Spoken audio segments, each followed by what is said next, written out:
I'm Monica Humble. I'm a Master Certified Coach, and you have found my channel for betrayed people.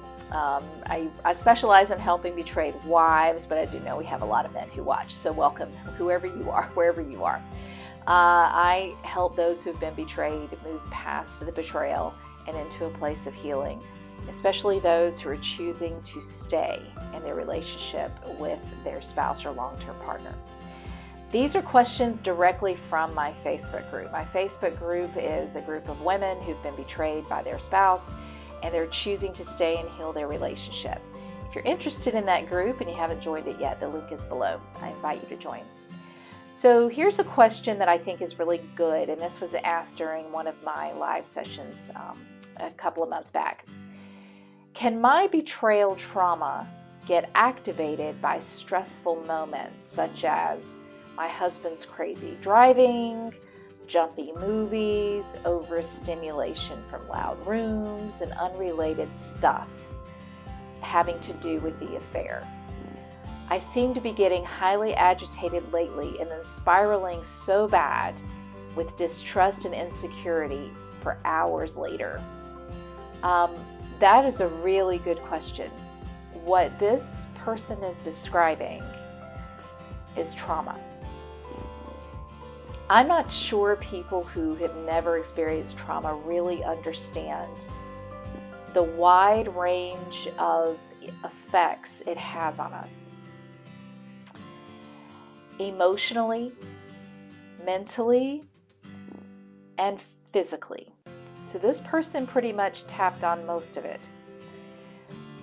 When we are traumatized and we're carrying PTSD, especially when we're in the midst of healing from said trauma, like early on and we haven't really processed our grief yet, we're carrying a really heavy load. Everything bothers us. I mean, I remember I had no patience for my children. I could not focus on my job. I had a lot of road rage. I cried at the drop of a hat for reasons that I normally wouldn't have been upset. There were certain movies I just couldn't watch. She mentioned movies straight up. Definitely some songs on the radio I couldn't listen to. A lot of things triggered me, if you will.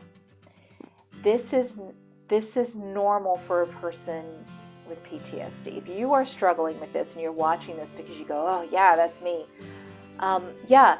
So what's happening is actually happening in your brain. Your brain is trying to manage a very high level of fear, your fight or flight.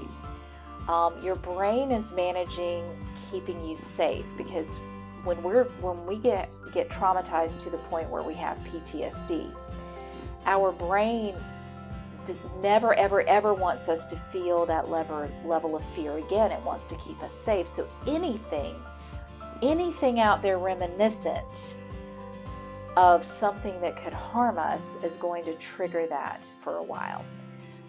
Good news is it's not quite that bad forever, okay? It does get a lot better over time. But early on, it's pretty bad. High levels of stress can trigger it. Any other kind of major event in your life, you lose your job, you have family members diagnosed with an illness, you have a death in the family, you're struggling with a relationship with your teenage child, whatever it may be, it's going to feel like 1,000 pounds. Whereas before the affair, perhaps you could have managed it a lot easier. You will respond differently. I would even go as far as to say it may be beneficial for those of us who have PTSD to go ahead and understand that we are going to need really good coping mechanisms to respond in healthy ways to things like this.